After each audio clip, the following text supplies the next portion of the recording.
Hello, I'm Don Pitzer, and I'm here today with Dr. Greg Brown to discuss his newest book, which is Matchsticks Contemplating Eternity. Greg was my history student at the University of Southern Indiana, and I have counted it a privilege to witness his journey on a religious and philosophical path that's quite similar to my own. So I would like to let you know that Greg was, along with me, a founding member of the Communal Studies Association, and that he served on the board of the Center for Communal Studies at the University of Southern Indiana from its founding in 1976. And so we've had a long association. And I have read many of the essays that he has written in this book and that he shared very, very personally. And to look into his soul and to know his search for truth that squares with nature and science and logic and reason are very important. So his association with the communal studies side also makes this a very satisfying matter for me. So glad to talk to you about the purpose and the content of your book. Thank you.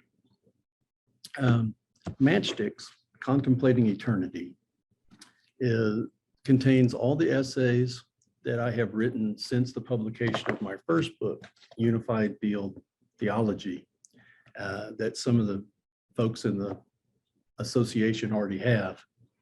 And these two books are my contribution to the search for meaning in the 21st century with everything we now know from science.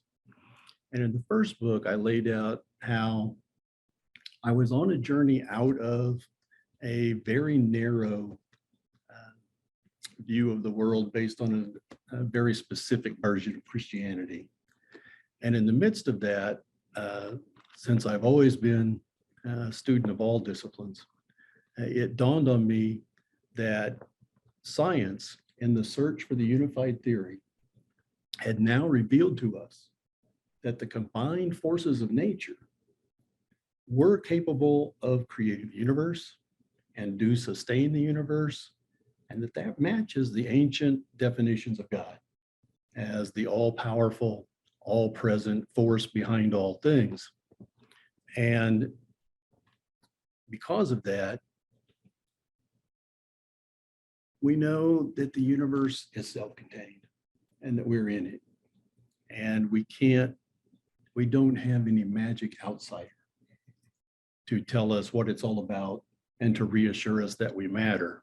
And these essays are my journey along that path. And in Matchsticks, through these years of COVID and watching everything that happened, of how do we know that the universe makes sense? And how do we know that we matter? It's interesting to me that you used the plural of matchsticks, which suggests the truth that much of the wisdom that comes to you with the people, from the people in your family and community, whether it's an intentional community or the community at large. Much of the truth that you learn comes from those people as well. Yes, exactly.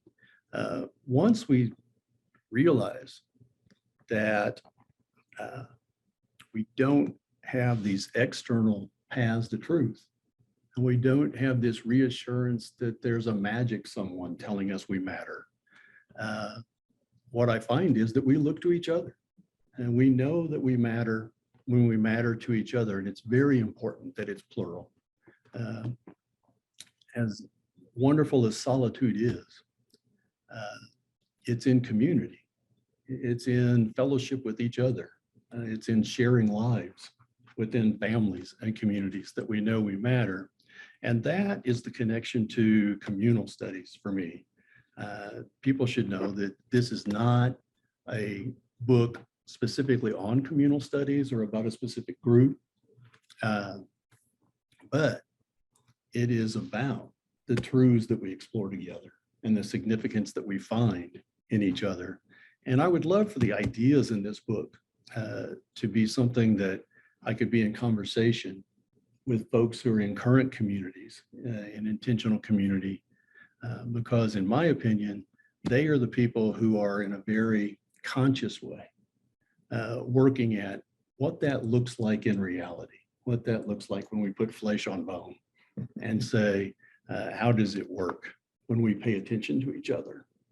Greg and I have attended many communal studies associations. There's even an international communal studies association based in Israel after 1985.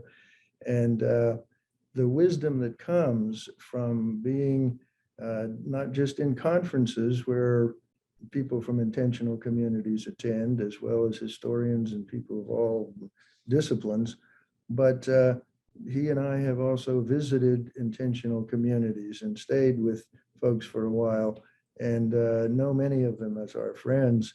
So yes, the truths that come forward from these people living in community has really added immensely to my life as well. And I noticed that you use the subtitle Life, Death, and Faith in What Is.